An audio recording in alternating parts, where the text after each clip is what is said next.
আচ্ছা, ইক্লিপস চালু করার পর আপনাদের তো প্রথমে ওয়ার্কস্পেস কনফিগার করতে হয়। এখন আপনারা করবেন কি, আপনাদের নিজস্ব একটা ফোল্ডার তৈরি করে সি ড্রাইভ ছাড়া অন্য যে কোনো ড্রাইভে আপনাদের একটা ওয়ার্কস্পেস ফোল্ডার ওখানে দেখা দেন।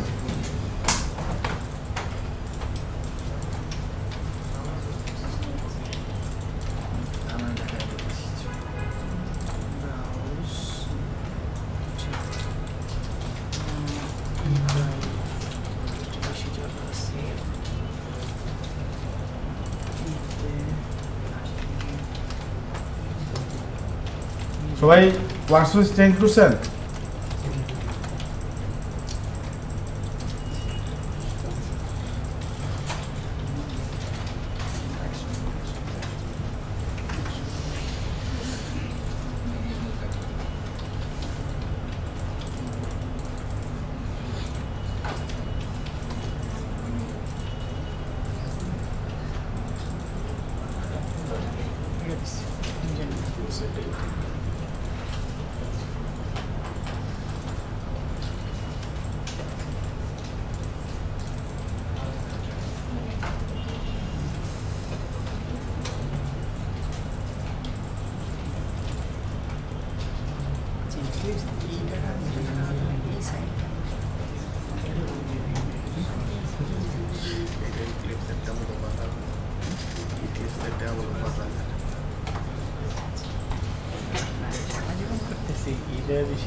আচ্ছা,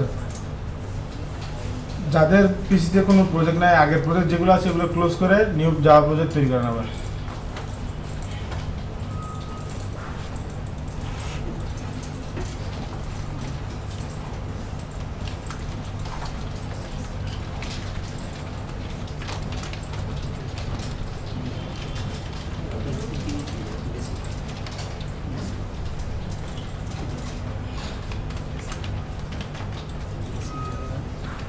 প্রজেক্ট ক্রিয়েট হওয়ার পর দেখবেন এখানে যে সোর্স নামে একটা ফোল্ডার তৈরি হয়েছে, কিন্তু ওখানে কোনো ফাইল নাই।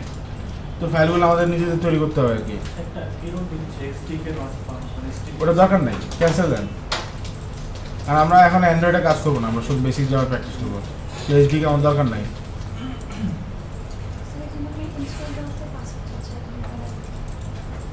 ইনস্টল অ্যাডমিন ছাড়া দিতে পারবেন না, এই জন্যই বলছিলাম কি সিআরকে আপনার পিসি নাম্বারটা লিখে পিসি ইনস্টল নাই জমা দিবেন, ব্রেকের পরে আমি দিয়ে দেবেন। যে পিসিতে নাই আর এখন যে খালি যে ফোল্ডার আছে সোর্স নামে, এখানে রাইট বাটন ক্লিক করে নিউ ক্লাসে ক্লিক করেন।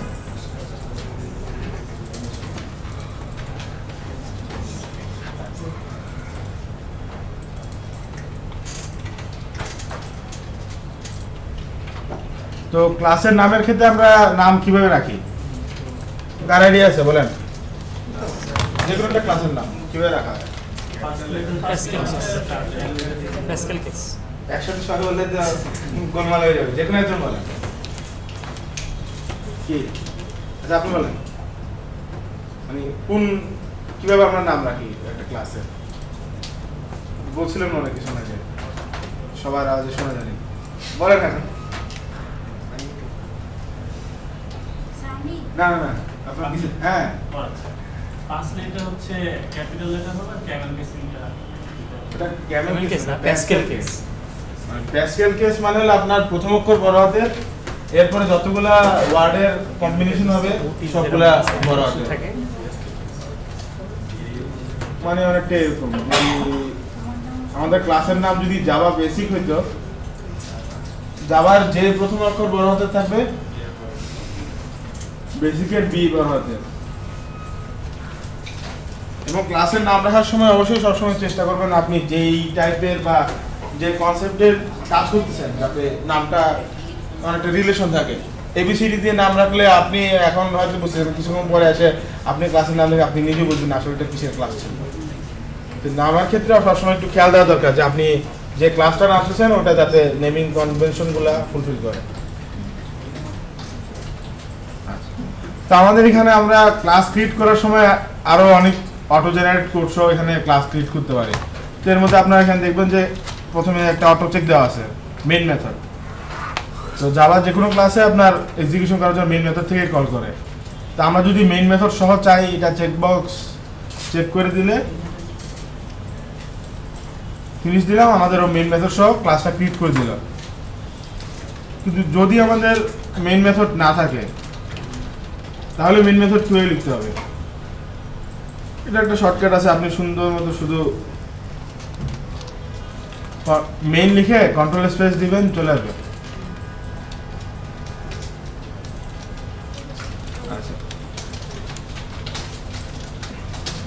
ভেরিয়েবল বলতে আপনার কি বুঝেন বলেন? কোনো কিছু স্টোর করে রাখি। আচ্ছা, ঠিক আছে। তো ভেরিয়েবল মানে হলো যে জিনিসটা ভেরি করে। তো আমরা প্রোগ্রামিং এর ক্ষেত্রে ভেরিয়েবল কেন ইউজ করি? যাতে আমরা ওখানে কিছু একটা রাখতে পারি যে এই জিনিসটার মান যে কোনো সময় কোডের চাহিদা অনুযায়ী বা আমাদের দরকার অনুযায়ী চেঞ্জ হতে পারে। তো ভেরিয়েবল তো অনেক ধরনের হয়। তো কয় ধরনের ভেরিয়েবল সম্পর্কে আপনার আইডিয়া আছে? ভেরিয়েবল কত ধরনের হতে পারে কার কি জানা আছে? এটা ভেরিয়েবল ডাটা ডাটা টাইপ। আপনি অন্য জায়গায় চলে গেছেন। ভেরিয়েবল কয় ধরনের এটা দিস? হ্যাঁ বলেন, যে কোনো একজন বলেন। স্ট্যাটিক, হ্যাঁ স্ট্যাটিক, লোকাল হ্যাঁ আর গ্লোবাল। আচ্ছা, নরমালি হ্যাঁ।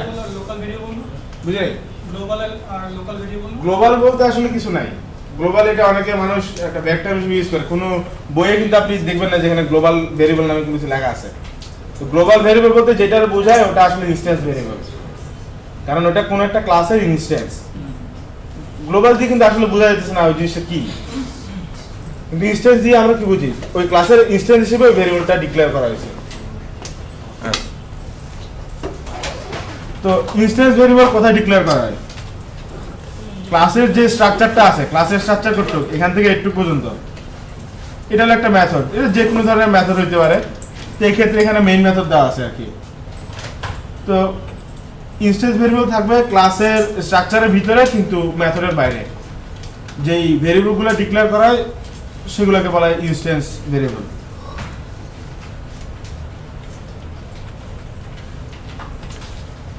যেমন আমি এখানে একটা ইন্টিজার নাম্বার একটা ডিক্লেয়ার করলাম, যেটা ক্লাসের ইনস্ট্যান্স হিসেবে তৈরি হচ্ছে। পরবর্তীতে আমি যদি কোনো কারণে এটা অ্যাক্সেস করতে চাই, ক্লাসের অবজেক্ট তৈরির মাধ্যমে আমি ইনস্ট্যান্স ভেরিয়েবল এটা অ্যাক্সেস করতে পারি। আচ্ছা, লোকাল ভেরিয়েবল যেটা, লোকাল ভেরিয়েবল কোথায় হয়? মেথডের ভিতরে। এখানে মেথড আছে আমাদের একটা, তো আমরা ওই মেথডের ভিতরে ধরেন একটা ভেরিয়েবল ডিক্লেয়ার করলাম।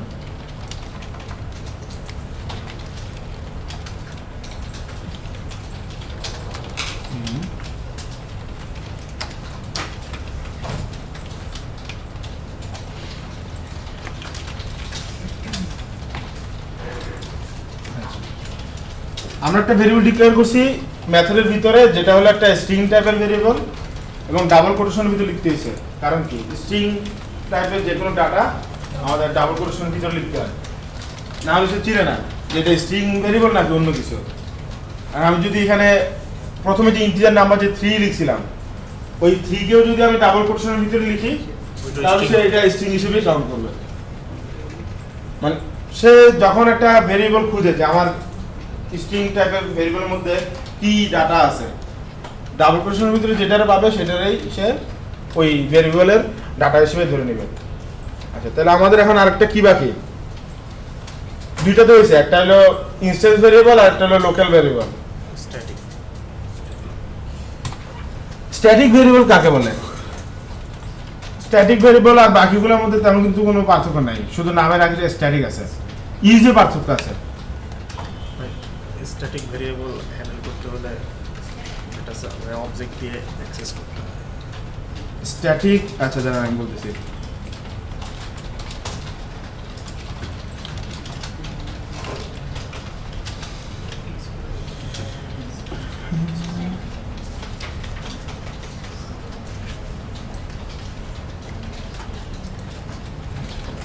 মনে করছি স্ট্যাটিক। স্ট্যাটিক কি ক্লাসের অবজেক্টের ভ্যালু নাকি ক্লাসের ভেরিয়েবল? কোনটা? ক্লাসের ভেরিয়েবল। যে কোনো অবজেক্ট দিয়ে যদি কল করি তাহলে ওইটার যে চেঞ্জ ভ্যালুটাই আমরা অলওয়েজ পাবো। যদি কোনো অবজেক্ট দিয়ে কোনো সাপোজ স্ট্যাটিক ভেরিয়েবল চেঞ্জ করি তাহলে অন্য অবজেক্টটা যদি ওই ভেরিয়েবলটা অ্যাক্সেস করতে চাই তাহলে সেম ভ্যালুটাই পাবো। আচ্ছা, নর্মালি আমরা স্ট্যাটিক কেন ডিক্লেয়ার করি তাহলে?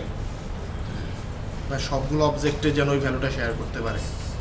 মানে কথা হলো এটা অবজেক্ট টু অবজেক্ট তেমন একটা ভ্যারি করে না কিন্তু, অবজেক্ট কারণ এটা ক্লাসের ইনস্ট্যান্স। আমার এটা এই ক্লাসের আমি এই স্ট্যাটিক ভ্যারিয়েবলটা যদি অ্যাক্সেস করতে চাই, আমি ক্লাসের অবজেক্ট তৈরি না করেও কিন্তু আমি অ্যাক্সেস করতে পারবো। যেমন এইখানে যদি আমি ওই বাইরের যে স্ট্যাটিক ভ্যারিয়েবলগুলো আছে ওগুলো অ্যাক্সেস করি, আচ্ছা এখানে মানে একটা ক্লাস আমি যদি ডিক্লেয়ার করতাম,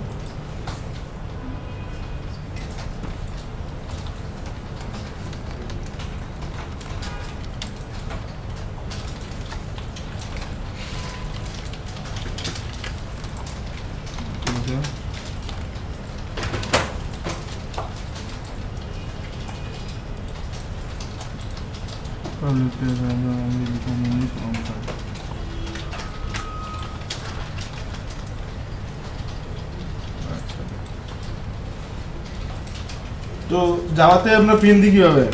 সিস্টেম ডট আউট ডট প্রিন্টএলএন দিয়ে শর্টকাট কি সি শার্প লিখে কন্ট্রোল স্পেস না, এটা এলো না কেন? সি শার্পই তো।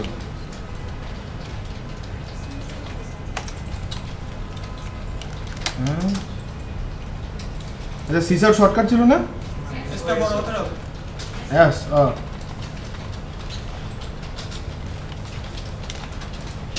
না তাও তো দিচ্ছে না। যাই হোক,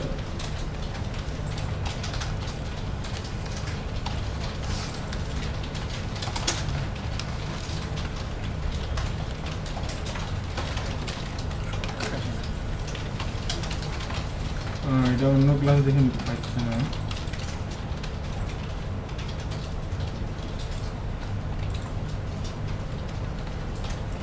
Syntax error on print. Identify expected.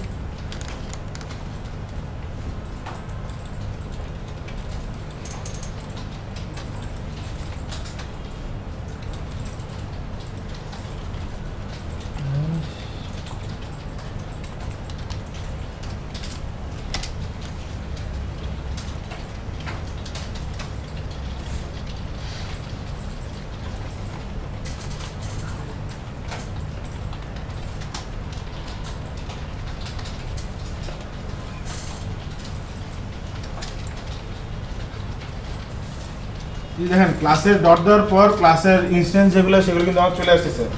Intro ক্লাসে কিন্তু আমি এখনো অবজেক্ট তৈরি করি নাই, কিন্তু আমার নাম্বার যে ভেরিয়েবলটা ছিল যেহেতু এটা স্ট্যাটিক ডিক্লেয়ার করা আছে এই জন্য ক্লাসের ইনস্ট্যান্স হিসেবে আমরা নাম্বারটা পাই দিচ্ছি। বাকি আরেকটা কি আসবে মেথড, কিন্তু এর আগে তো এটা ছাড়া তো অনেকগুলো ভেরিয়েবল আছে ওটার ভিতরে, বাকিগুলো কিন্তু পাওয়া যাচ্ছে না অবজেক্ট ক্রিয়েট করা ছাড়া। স্ট্যাটিক ভেরিয়েবলের এটাই সুবিধা, আপনি কোনো একটা ক্লাসের অবজেক্ট ক্রিয়েট করা ছাড়া ওই ভেরিয়েবলটা অ্যাক্সেস করতে পারেন।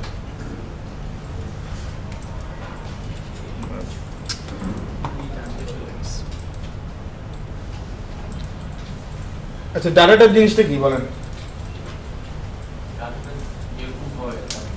হ্যাঁ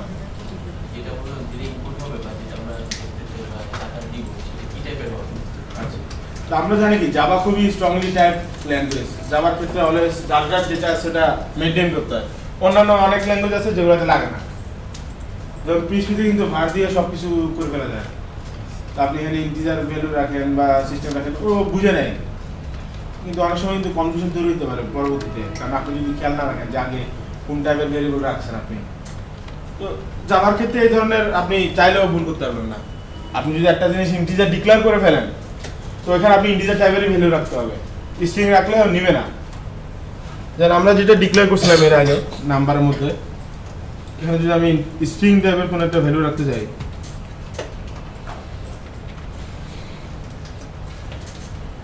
আর কি বলতেছে type mismatch can't convert from string to integer.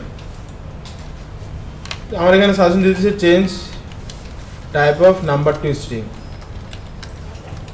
কারণ যেটা ডাটা টাইপ অলরেডি ডিক্লেয়ার করা হয়ে গেছে ওটা ডাটা টাইপ ছাড়া অন্য ডাটা টাইপের ভ্যালু ওটার মধ্যে অ্যাসাইন করা যায় না, কনভার্ট করে নিয়ে আসলে ওটা আলাদা জিনিস, কিন্তু সরাসরি আপনি ওই ভ্যালুটা দিতে পারবেন না।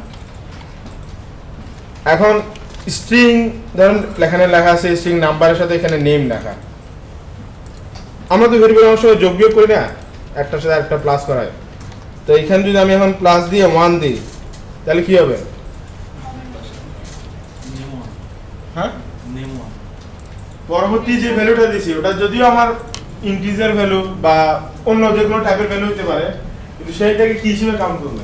স্ট্রিং হিসেবে স্ট্রিং হিসেবে, মানে দুটার সাথে অনেকটা কনকেট করে আমার ডিসপ্লে করবে আর কি। তো স্ট্রিং এর ক্ষেত্রে একটু পাওয়ার বেশি আর কি বাকিগুলোর থেকে, সে সবসময় সবার থেকে নিজের দলে নিয়ে আসতে যায়, কিন্তু নর্মালি আপনি ইন্টিজারের ক্ষেত্রে কিন্তু এই জিনিসটা হয় না। ইন্টিজার 5 যেটা, এটা প্লাস যদি আপনি 0.5 দেন নিতে পারবে না, কারণ তার ক্ষমতা নাই না, তার ইন্টিজারটা হবে ডাটাই দিতে হবে। কিন্তু স্ট্রিং কিন্তু যারে দেন সবারই নিতে হবে, কারণ সবারই সেই স্ট্রিং হিসেবে কাউন্ট করতে পারে, শুধু একটা ডাবল কোটেশনের ভিতরে ঢুকাই দিলেই তো হলো। এর আগে যদি স্ট্রিং থাকে তাহলে পরেরটাকে সেই স্ট্রিং হিসেবে নিয়ে ওটার সাথে কনকেট করে দিবে। তো ডাটা টাইপ কয় ধরনের আছে? ডাটা টাইপ নরমাল আছে 2 ধরনের, একটা হলো প্রিমিটিভ আর একটা হলো রেফারেন্স টাইপ। প্রিমিটিভ টাইপগুলো হলো এই টাইপগুলো আমরা নিজেরা তৈরি করি না, এই যেটা জাভা ল্যাঙ্গুয়েজ আমাদের তৈরি করে দিছে। আর রেফারেন্স টাইপগুলো আমাদের সুবিধার্থে আমরা যদি কোনো ডাটা টাইপ তৈরি করি, কারণ সব সময় যে আমাদের ল্যাঙ্গুয়েজ প্রোভাইডেড ডাটা টাইপ দিয়ে আমাদের কাজ চলবে তা কিন্তু বলা যায় না, দরকার হলে আমাদের ওটা হতেই পারে। তো ল্যাঙ্গুয়েজ আমাদের যে ডাটা টাইপগুলো প্রোভাইড করছে এর মধ্যে ডাটা আছে কয়টা? 8টা। কি কি? Integer, float, double, character, string, boolean, আর কি বাকি? আর কি? Byte, long, short. হ্যাঁ।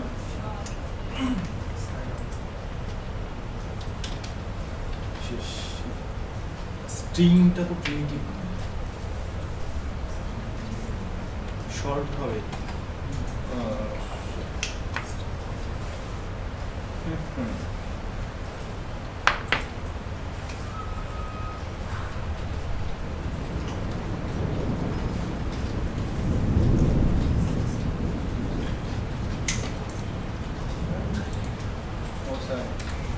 আচ্ছা, তো এই 8টা ডাটা বলে আমাদের ল্যাঙ্গুয়েজ দিয়ে দিছে, প্রত্যেকটা ডাটা টাইপের আলাদা আলাদা রেঞ্জ আছে, আমাদের দরকার অনুযায়ী তখন যেটা লাগে সেটা আমরা ইউজ করি। সবচেয়ে বেশি কমন কোনটা ইউজ হয়? ইন্টিজার, ফ্লোট অথবা ডাবল কোনো সময় লাগে, কিন্তু ক্যারেক্টার অনেক সময় দরকার হয়, বাইট আর শর্ট এই জিনিসটা এখন তেমন একটা ইউজ হয় না, হারা গেছে। আচ্ছা, তো আমরা তো এখানে একটা জিনিস দেখছি, যে কোনো জিনিস প্রিন্ট করে দেখি আগে, তাহলে এখানে কাজ করে নাকি?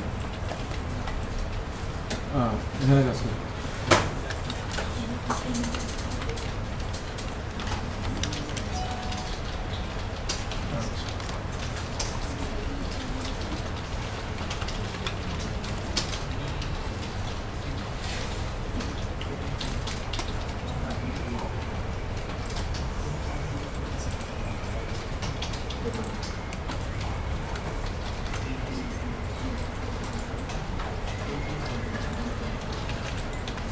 আচ্ছা, সবাই যারা জাভা আগে করেন নাই তারা যে কোনো একটা জিনিস এরকম ভেরিয়েবল ডিক্লেয়ার করে একটু প্রিন্ট করে দেখেন, কনসোল দেখা যায়।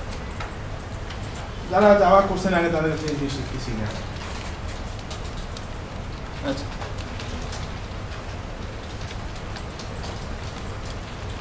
তো এটাতে গেল প্রিমিটিভ টাইপের ডাটা ক্ষেত্রে।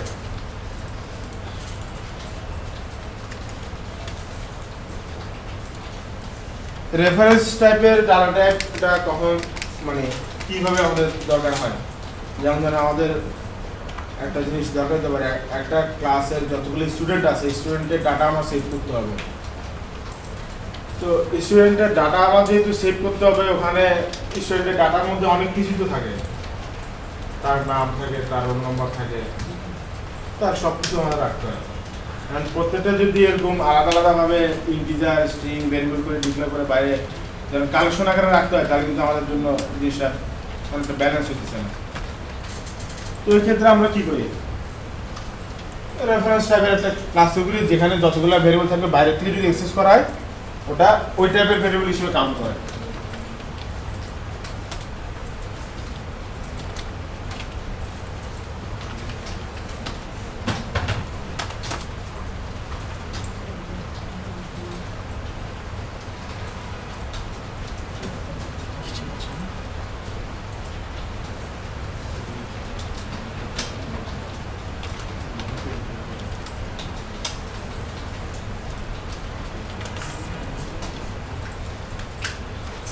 যেমন একটা স্টুডেন্ট ক্লাসরুমের তো ইন্টিজার টাইপের ভ্যালু আছে, নেম প্লেট নাম্বার। তো বাইরে থেকে যদি আমি এখন প্রত্যেকটা ক্লাস ইউজ করার জন্য আমাদের কিভাবে ইউজ করতে হয়,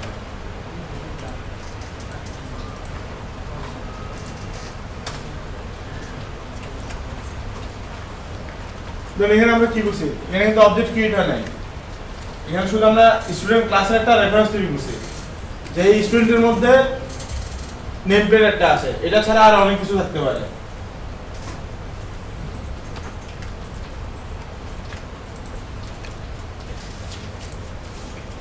তার নাম থাকতে পারে, আরো স্টুডেন্ট রিলেটেড অন্যান্য যে সকল ইনফরমেশন আরো সম্ভব, কিন্তু সবগুলা রেফারেন্স হিসেবে কে কাজ করবে, এই যে স্টুডেন্ট যে ভেরিয়েবলটা আমরা ডিক্লেয়ার করছি, এটা কিন্তু জাভা ল্যাঙ্গুয়েজে আগে ছিল না, আমাদের দরকার হয়েছে আমাদের করতে হয়েছে, এই জন্য স্টুডেন্ট টাইপের একটা আমরা ডাটা টাইপ তৈরি করছি। আমাদের আগে থেকেই ছিল ইন্টিজার, স্ট্রিং, ফ্লোট, ওগুলো তো থাকে, কিন্তু চাহিদা অনুসারে আমাদের ওই ডাটা টাইপগুলোতে পোষায় দিচ্ছে না। এখন পুরো স্টুডেন্টকে আমার যদি বুঝাতে হয়, তখন আমার ওই স্টুডেন্ট টাইপের একটা ভেরিয়েবল নিয়ে আসতে দিচ্ছে, যার কাছে প্রত্যেকটা স্টুডেন্টের যত রকম ডাটা থাকা সম্ভব ওগুলার ইনফরমেশন আছে। আপনাদের ক্লাস আর অবজেক্ট নিয়ে যখন আরো ডিটেইলস আলোচনা করা হবে, তখন আরো ডিটেইলস বুঝবেন। আপাতত আমরা এই পর্যন্ত যে জিনিসগুলো আলোচনা করছি, এগুলো কি, ভেরিয়েবল কয় প্রকার এবং কোন প্রকারটা ক্লাসের কোন জায়গায় ইউজ করা হয়, কারণ জিনিসগুলো কিন্তু আপনাদের ক্লাস টেস্টে আসবে, আপনাদের এই জন্য বলছি ক্লাসে যেগুলো পড়ানো হবে এগুলো একটু ভালো খেয়াল করলে বাইরে থেকে আর করতে হবে না, কিন্তু ক্লাস টেস্টে বাইরে থেকে তেমন কিছু আসবে না। ল্যাব টেস্ট হওয়ার চান্স কম, যাতে থিওরিটিক্যাল কিছু কোশ্চেন আসবে, কনসেপচুয়াল শুধু। এখানে যেরকম আমাদের সেমিকোলন বা দাড়িকোমা ভুল হইলে এরর দেখায়, ওখানে তো এরকম চেক করার কোনো অপশন নেই, খাতা আপনি চেক করবেন কিভাবে, এরকম হালকা পাতলা ভুল হইতেই পারে, স্বাভাবিক, ওটা কোনো ইস্যু না। কিন্তু কথা হলো আপনি যে জিনিসটা লিখতেছেন, আপনার যদি কনসেপ্টটা ঠিক থাকে, দেখছে না। তো ডাটা টাইপ তাহলে আমরা কত ধরনের পাইলাম, দুই, একটা হলো প্রিমিটিভ টাইপ আর একটা হলো রেফারেন্স টাইপ। এই পর্যন্ত কারো কোনো কনফিউশন আছে কি বলেন? রেফারেন্স টাইপটা বুঝলেন? রেফারেন্স টাইপটা কম্পিটিশন ওটা নিয়ে তো আরো ডিটেইলস পরবর্তীতে আলোচনা করবে, কারণ ক্লাস অবজেক্ট যখন আপনি বুঝবেন তখন আরো রেফারেন্স টাইপটা আসলে কিভাবে রেফারেন্স করা হচ্ছে বা এটা আমার দরকার কি, এতে আমি কি বেনিফিট পাইলাম, ওই জিনিসটা তখন বিস্তারিত আলোচনা করবো। কিন্তু আপাতত আমাদের বেসিক যেহেতু আলোচনা হচ্ছে, আমাদের শুধু রেফারেন্স টাইপ নামে একটা ডাটা টাইপ আছে, আজকে এইটুকুই, পরবর্তীতে আমরা এটা আরো ডিটেইলস আলোচনা করবো। আজকে যেগুলো আলোচনা করা হয়েছে এর মধ্যে যদি কোনো কনফিউশন থাকে তাহলে বলতে পারেন।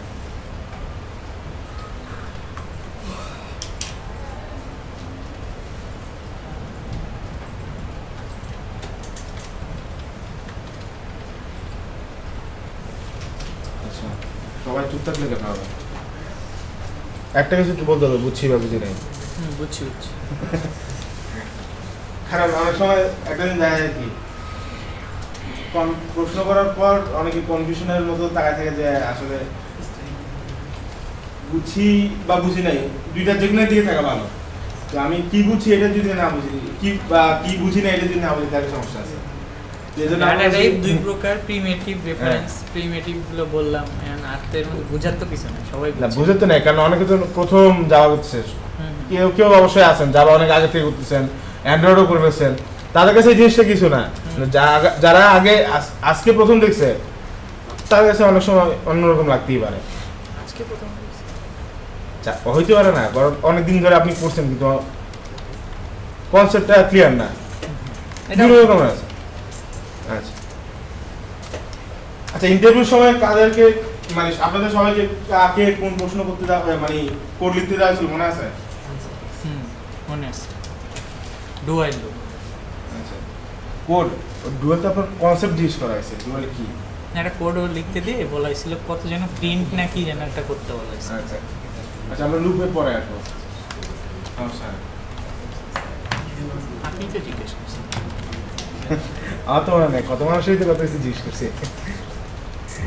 আচ্ছা